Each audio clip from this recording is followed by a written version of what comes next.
Hello and welcome to Hard Talk Extra. I'm Gavin Esler. Knowing how difficult it is for the US government and its allies to organise an exit strategy from Iraq, imagine how difficult it would be to organise an exit strategy from planet Earth. It sounds like science fiction, but it isn't. My guest today is one of the world's leading experts in theoretical physics, and this is the kind of question he ponders every day.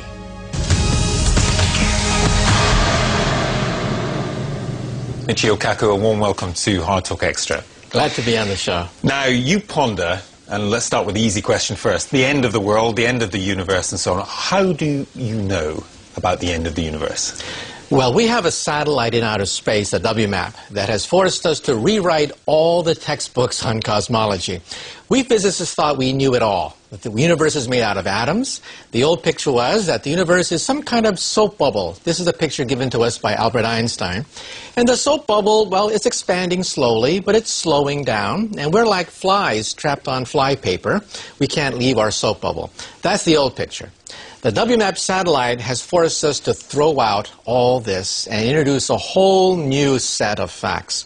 First of all, the soap bubble is not slowing down.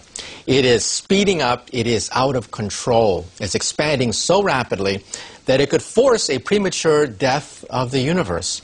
But this is the real killer now. This is what's causing so much excitement in the world of physics. We now believe there could be other soap bubbles out there in other universes, that the old concept of a universe, a one universe, is being replaced by a multiverse, and satellite data is leading the way. Now, we could be on the cusp of a new Copernican revolution. Copernicus introduced the idea that the Earth is not the center of all there is, that the sun was the center of the solar system. In this new Copernican revolution, our universe is not necessarily the only game in town.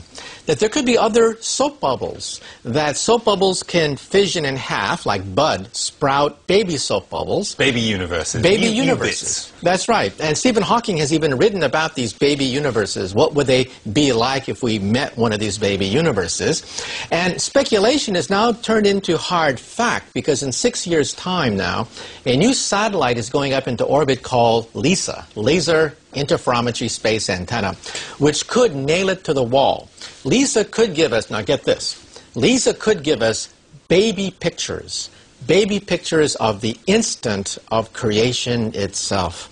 Now think about it. The baby universe emerging from the womb, that's what we hope to get out of LISA. And some of us are betting, some of us physicists are putting money on the table, believing that when we get these baby pictures of the instant of creation, that maybe there'll be an umbilical cord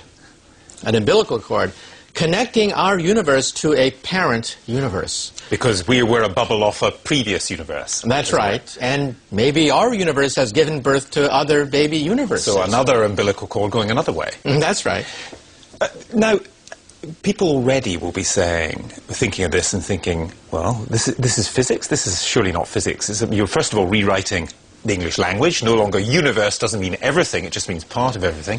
And then secondly, you're rewriting how we think about God, theology, the religion, what the whole purpose of life is.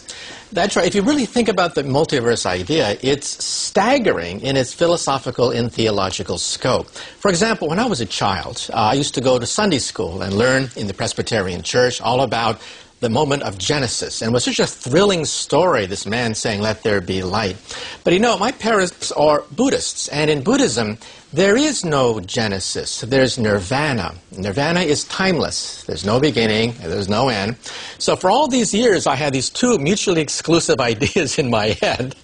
And how can I reconcile these? Well, now I'm a physicist at the cutting edge of something called string theory, which we can talk about later. But now I realize that the multiverse idea gives this wonderful blend, this melding of these two religious thinking, that Genesis takes place continually in an ocean of nirvana.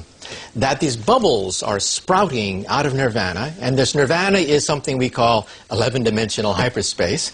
It is a much larger space that our soap bubble is expanding into.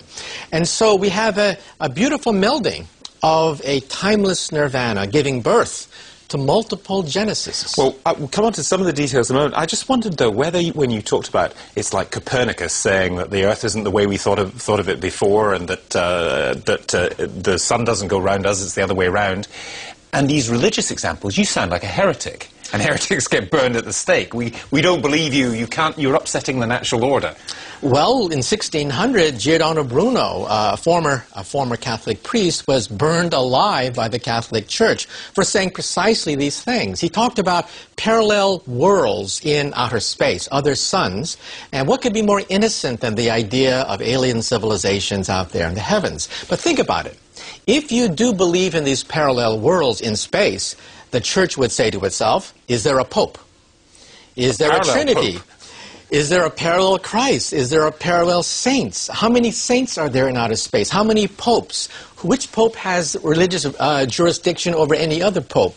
The mind goes crazy thinking about the religious implications of parallel worlds, so the Church simply burned him alive. Okay, well, we're not going to do that today, but let me take you back then. So this new model, this very, very exciting new model, which you believe you have the evidence for, of this universe expanding out of control much faster than we thought, why does that mean the end of us? Why does that mean it will all go dark and cold?